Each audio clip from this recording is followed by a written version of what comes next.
मनुष्य शरीर में कोई न कोई व्यवस्था ऐसी जरूर होगी कि कभी न कभी इस शरीर का वायलिन या यह वाद्य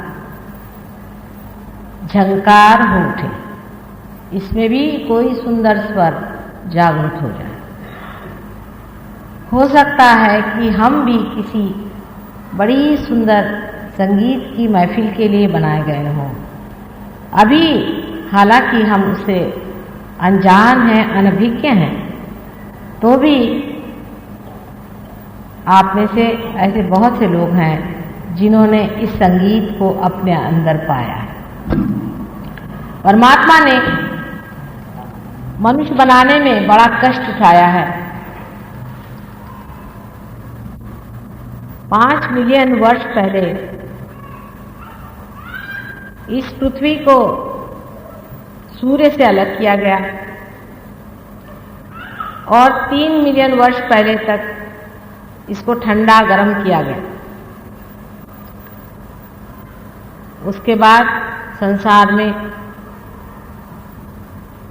अनेक तरह की जड़ वस्तुएं, जिसे हम एलिमेंट्स कहते हैं, बनाए गए। तरह तरह के एलिमेंट्स हम लोग केमिस्ट्री में पढ़ते हैं। अगर आप लोग थोड़ी सी भी केमिस्ट्री समझते हो तो आश्चर्य होता है कि किस प्रकार ये सारे जो कुछ भी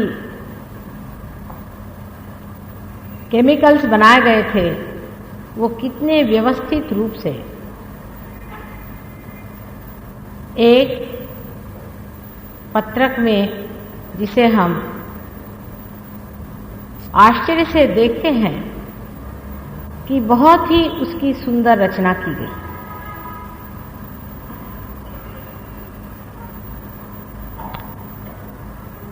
ये परमात्मा ने न जाने किस तरह से रच करके सृष्टि की, एक एक छोटी छोटी अणु रेणु तक व्यवस्थित रूप से बनाई कि अंत में इसी अणु रेणु से संगठित होकर के संसार में जीव हो जाए।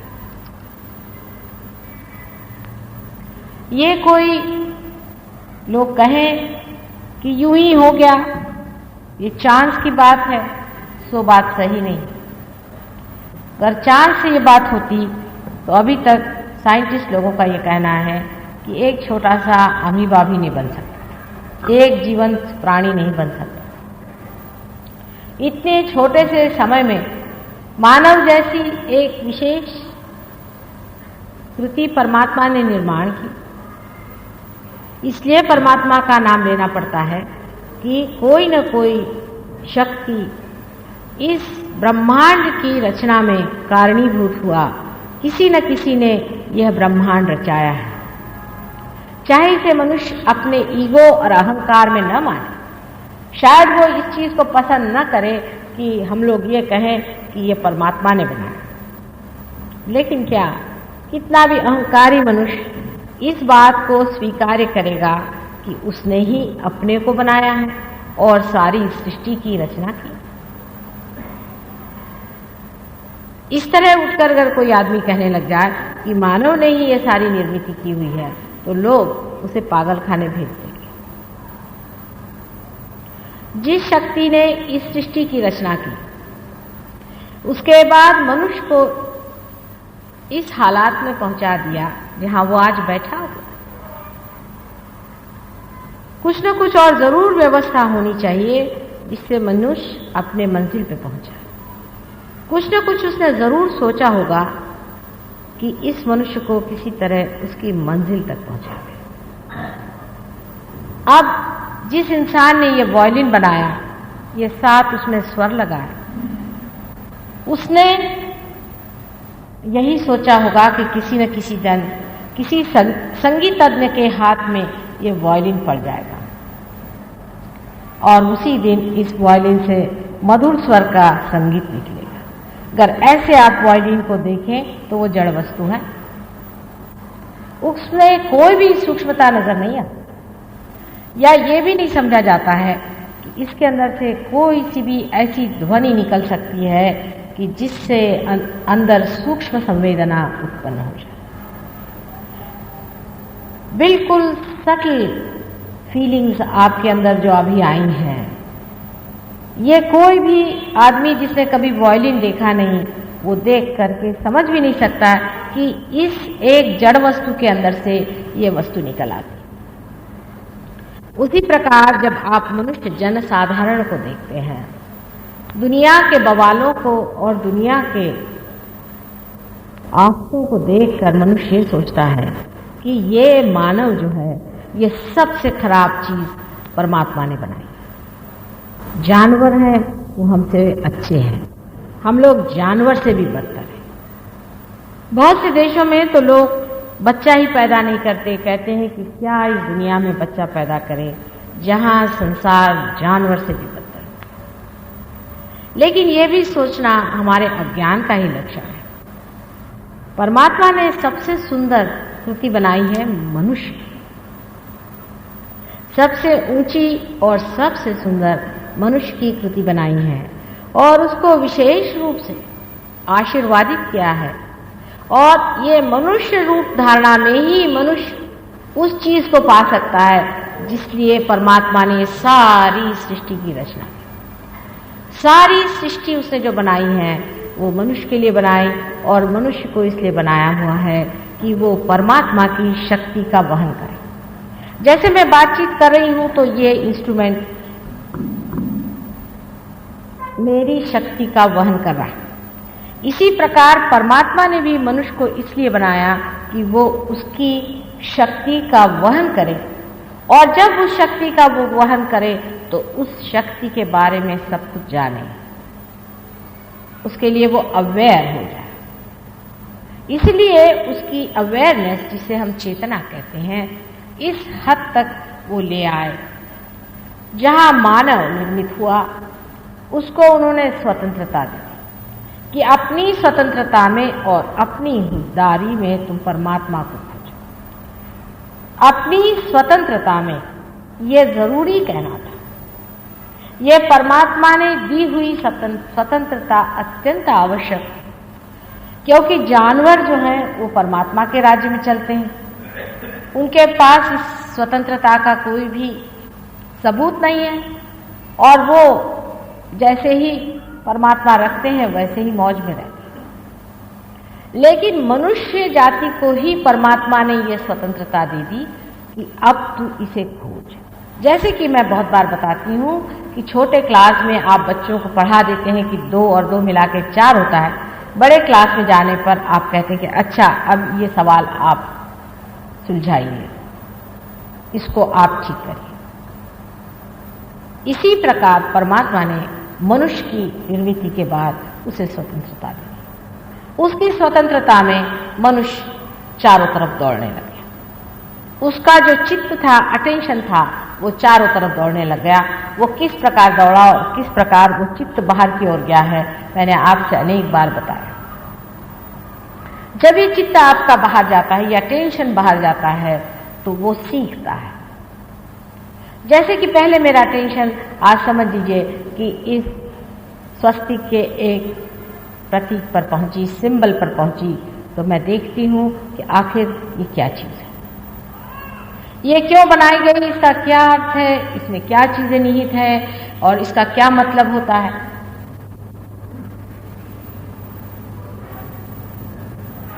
और तब मैं इस विचार पे पहुंच जाती हूं कि इसका कोई ना कोई अर्थ जरूर होगा, मैं अभी समझ नहीं पाई हूं।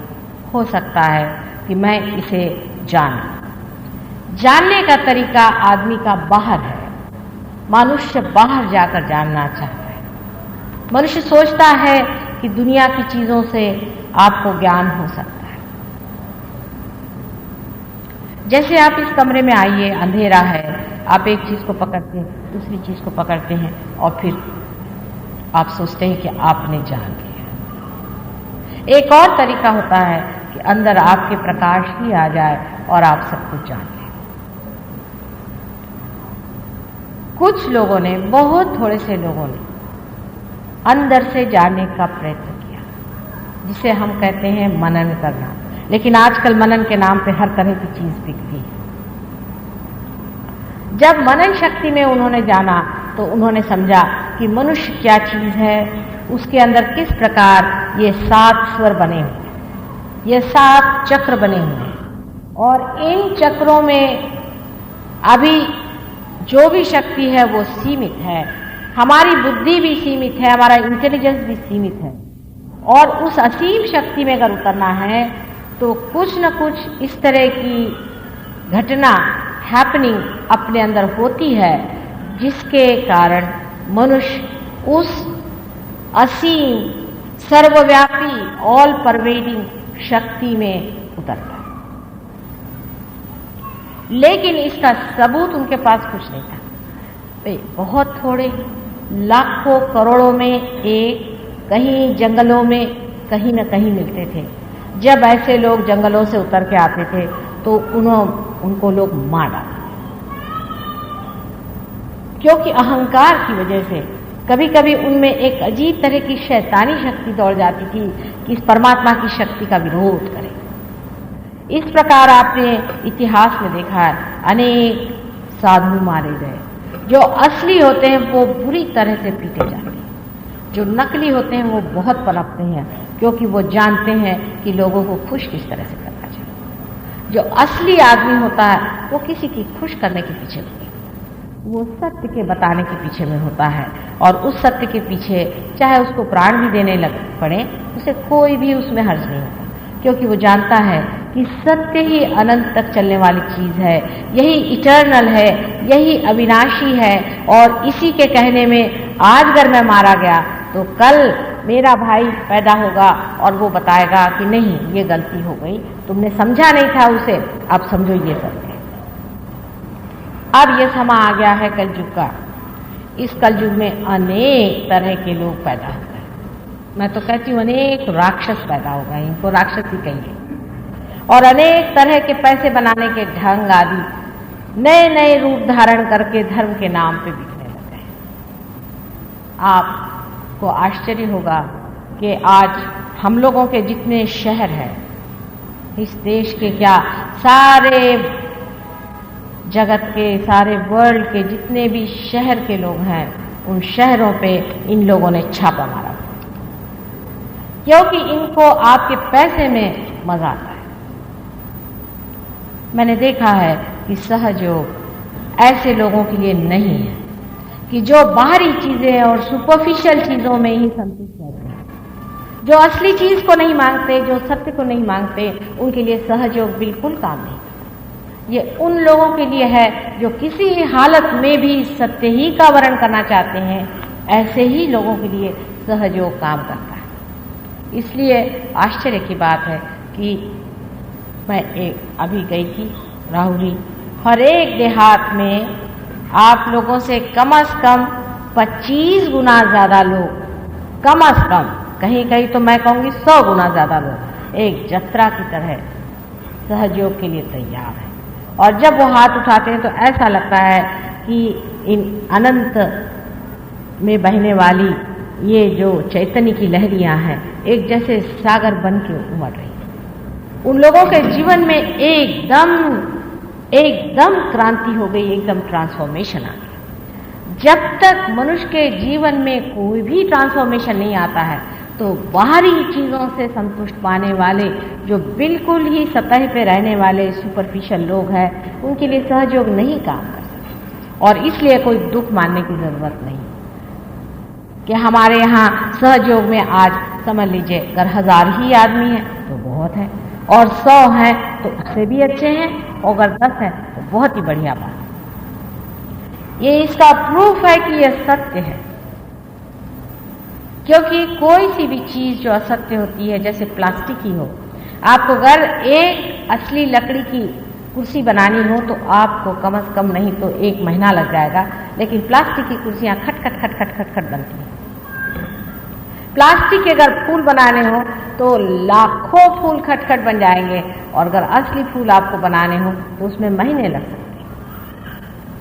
इसी प्रकार जो सत्य है उसको जब आपको जीवित करना है या उसको जब अपनाना है तो इस जीवंतता के लिए, इस लाइफ फोर्स के लिए आपको पता होना चाहिए कि समय लगता है।